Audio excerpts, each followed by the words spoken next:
झारखंड में CNT act के 117वीं वर्षगांठ के अवसर पर आदिवासी समाज ने राजधानी रांची में एक दिवसीय महाधरना का आयोजन किया गया। यह धरना राजभवन के समक्ष रखा गया, जिसके पहले मोरहाबादी बापू वाटिका से एक विशाल रैली निकाली गई।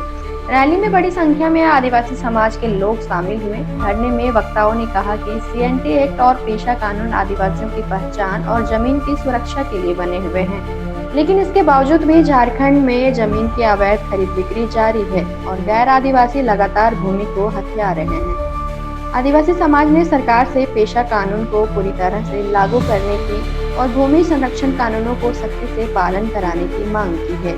देखिए, आज हम लोग सीएनटी एक्ट के स्थापना दिवस के अवसर पर झारखंड उलगुलान संघ और आदिवासी बचाओ मोर्चा सहित विभिन्न संगठन के तत्वाधान में हम लोग आज राजभवन के यहाँ बैठेंगे। बहुत जदोजहद के साथ जो भगवान बिरसा मुंडा ने आंदोलन किया 25 वर्षों में, और हम समझते हैं कि ये वर्ष हम लोग एक जन्म शताब्दी समारोह के रूप में मना रहे हैं। और सीएनटी एक्ट बने हुए 117 साल हो गया। 1908 में बनी थी और उसके आजाद भारत के बाद आदिवासियों के जमीन पर शोषण और दमन हो रहा है। रोज देख रहे हैं आदिवासियों की जमीन लूटी जा रही है। आज नेता भी लगे हुए हैं, प्रशासन के भी लगे हुए हैं और माफिया तो अरबों रुपया कमा रहे हैं, और हम लोग आदिवासी लोग का भूमिहीन होने का काम कर रहे हैं। और इसलिए हम लोग आए हैं आज संगठन के माध्यम से, आदिवासी समाज के माध्यम से। आज ये कार्यक्रम में पूरे झारखंड के लोग आ रहे हैं, खूंटी से लेकर के आप तमार, सोनाहातू, चाहे रांची के आसपास जहां भी लोग हैं प्रतिनिधि के रूप में आ रहे हैं। और आइए हुल उलगुलान के लिए हम लोग एक बात को रखने के लिए आए हैं कि अब आदिवासी जमीन को लूटने हम लोग नहीं देंगे। महामहिम राज्यपाल महोदय 5 क्षेत्र में संरक्षक और दिनों दिन देख रहे हैं, जो कुटकटी जमीन हुआ, भुईहरी जमीन हुआ, गरही जमीन हुआ, डाली कतारी हुआ, जितने भी हमारी धार्मिक और परंपरा की जमीन है, जबकि सीएनटी एक्ट की धाराओं में स्पष्ट कहा है सरकार में निहित नहीं है, वो ट्रांसफरेबल नहीं है, उसके बावजूद भी बिल्डिंग कैसे बन रही है। आप कर्रा में देख लीजिए, खूंटी में देख लीजिए, रांची के आसपास देख लीजिए, जितने भी जमीन है उसको छीनी जा रही है। और इसलिए आज हमारी मांगे हों कि जमीन को लूट रुकनी चाहिए। स्थानीय नियोजन के मसले पर है, समता जजमेंट के मसले पर है, और सभी मुद्दे को लेकर के आज राजभवन के समक्ष हम लोग आए हैं। और राजभवन के समक्ष इसलिए आए हैं कि सरकार होशियार, यदि आप आदिवासी सरकार हैं तो आप आदिवासियों को जमीन को न लूटें।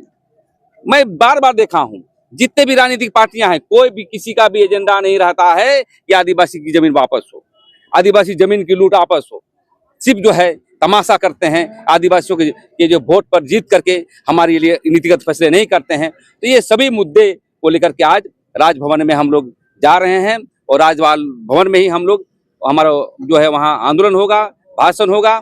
और आने वाला समय में यदि जमीन के बारे में नहीं रुकी तो एक व्यापक जन आंदोलन पूरे झारखंड में करने का काम करेंगे, क्योंकि आदिवासियों को अभी तक मिला नहीं है। सत्ता बदलते रहती है, हमारे लोग बैठते रहते हैं, लेकिन जब हमारी हक हकूक की जब हम मांग करते हैं तो सरकार चुपचाप बैठ करके मलाई खाती है। इसलिए हम लोग ने तय किया है कि अपनी पारंपरिक व्यवस्था, हमारी जो आदिवासियों का है, मानकी मुंडा, चाहे डोकलो शोहर, चाहे माजी परगणे पढ़ा समिति, और जो भी संगठन हमारे लाइक माइंडेड हैं, मिलजुल करके वो एक और उलगुलान की आवश्यकता है। हम लोग कभी पीछे हटेंगे नहीं, लड़ेंगे, और जहां जमीन छीना गया है गैरकानूनी ढंग से, वहां चढ़ाई करके हम लोग अपनी जमीन को वापसी करने का काम करेंगे। पहले तो हम लोग ज्ञापन देंगे सरकार को, राज्यपाल को, और यदि वापस नहीं करता है तो बिरसा मुंडे के हथियार के तौर पर हम लोग आगे बढ़ने का काम करेंगे और जमीन वापस लेने का काम करेंगे। पेशा कानून लागू करने के लिए बीच में लोग लेकिन बहुत ठंडे बस्ते में लगता है चला गया।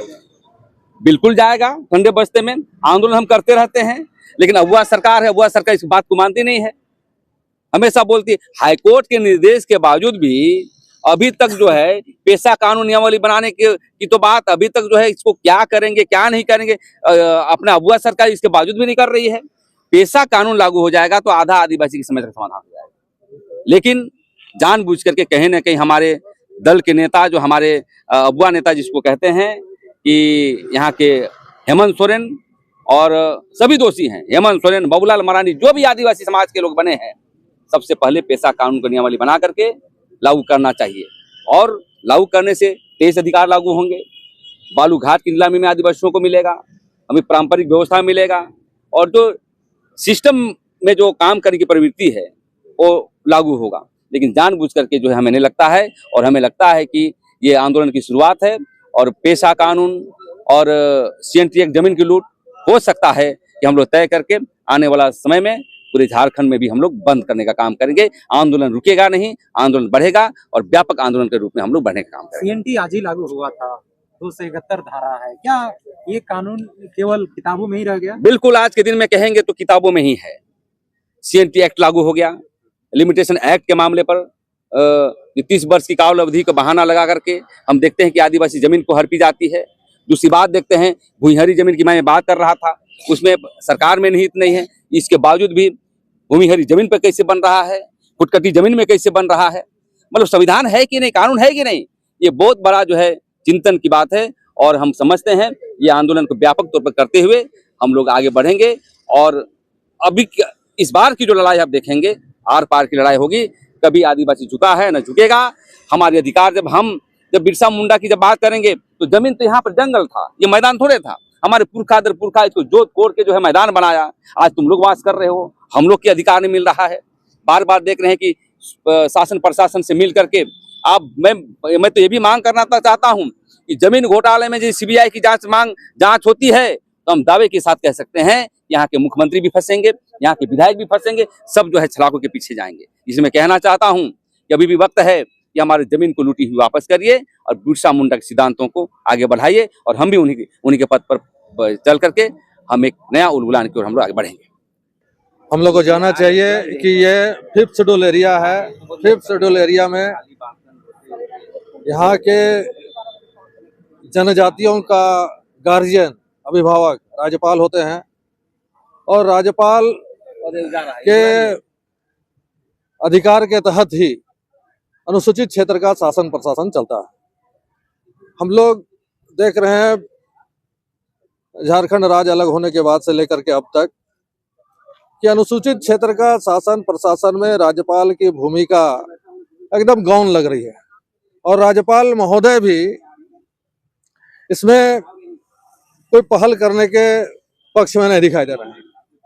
इसलिए हम लोग आज राजभवन के समक्ष धरना देने का कार्यक्रम रखे हैं कि जो भी आदिवासी हित का बात है, चाहे वो संवैधानिक प्रावधान हो, कानूनी अधिकार हो, या फिर जो भी आदिवासी हक अधिकार के पक्ष में जो न्यायिक आदेश विभिन्न न्यायालयों या सुप्रीम कोर्ट के माध्यम से पारित किया गया है, उन सब के क्रियान्वयन को लेकर के राज्यपाल पहल करे। आज तक जो दुर्दशा की स्थिति है आदिवासियों के हक अधिकार की, उनका जमीन छीना जा रहा है, उनका जंगल पर कब्जा कर लिया जा रहा है, यहाँ के संसाधन का लूट मचा है, तो ये सब चीज को रोकने का काम राज्यपाल महोदय को करना चाहिए। तभी हमको लगता है कि झारखंड अलग राज्य का जो इतना लंबा संघर्ष रहा वो पूरा हो पाएगा। अभी तो ये दिखाई दे रहा है कि झारखंड में झारखंडी एकदम किनारे में बैठा हुआ है, और सारा यहाँ का संसाधन, यहाँ के नौकरी, यहाँ के लोगों का विकास का जो फायदा मिलना चाहिए, उसमें सब जगह गैर झारखंडी लोग हावी है। उनके अनुसार ही नीति नियम झारखंड में चल रहा है, उनके अनुसार ही सरकार का कार्यक्रम वगैरह चल रहा है। आदिवासी हित के लिए, मूलवासी हित के लिए झारखंड में सिर्फ नीति दिखाई दे रहा है, नीति का क्रियान्वयन कहीं दिखाई नहीं दे रहा है। आज देखिए भूमि बैंक का पॉलिसी, भूमि पूलिंग पॉलिसी, अभी कुछ दिन पहले दिखाई दिया नगर निगम का नगर निकाय का विस्तार करने की बात 2040 के अनुमानित जनसंख्या के आधार पर। और यहाँ का कहा जाए जो भी थोड़ा बहुत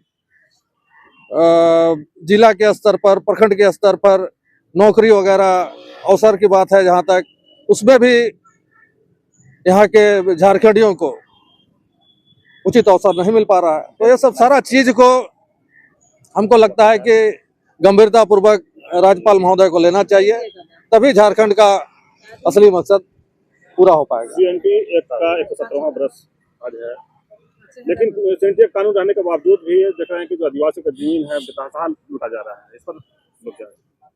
सीएनटी एक्ट के अलावे भी, सीएनटी एक्ट तो ऐतिहासिक कानून है ही है। आज 117वां वर्षगांठ हम लोग मना रहे हैं, लेकिन उसके अलावे अनुसूचित क्षेत्र विनियमन, जिसके तहत विशेष रूप से राज्य सरकार के द्वारा विनियम बनाया गया है कि आदिवासी जमीन का हस्तांतरण या उसका आवंटन गैर कानूनी तरीके से नहीं होना चाहिए। लेकिन सरकार के नाक के नीचे बताइए, सादा पट्टा में जमीन का हस्तांतरण हो रहा है। इससे बड़ा दुर्भाग्य की बात क्या हो सकती है? ये सब कौन देखेगा? जो गार्जियन है यहाँ का वही ना देखेगा। लेकिन गार्जियन आंख में पट्टी बांध करके सोए हुए हैं, और सरकार को तो मतलब नहीं है। सरकार वोट की राजनीति कर रही है, तो वोट की राजनीति के कारण सरकार ऐसे लोगों को मौका दे रही है, और वो लोग जी हरजुरी कर रहे हैं तो सरकार उनका पीठ थपथपा रही है, और पूरी तरह से यहाँ के जमीन और जंगल पर, यहाँ के संसाधन पर लोग कब्जा कर रहा है। कहा यही जा सकता है 117वें साल में कि सिर्फ एक साइन बोर्ड के रूप में छोटानागपुर काश्तकारी अधिनियम, संताल कर्नाटक काश्तकारी अधिनियम और विल्किंसन रूल जैसे महत्वपूर्ण कानून आज सिर्फ नाम मात्र का बचा हुआ है। ढेंगराज पढ़ा सामाजिक संगठन से हम लोग खूंटी जिला से आए हैं। विशेष करके मैं आज ये हमारा सीएनटी एक्ट का 117वें वर्षगांठ पर सबसे पहले आपके चैनल को हम धन्यवाद देना चाहेंगे, क्योंकि आज 117 साल गुजर गए।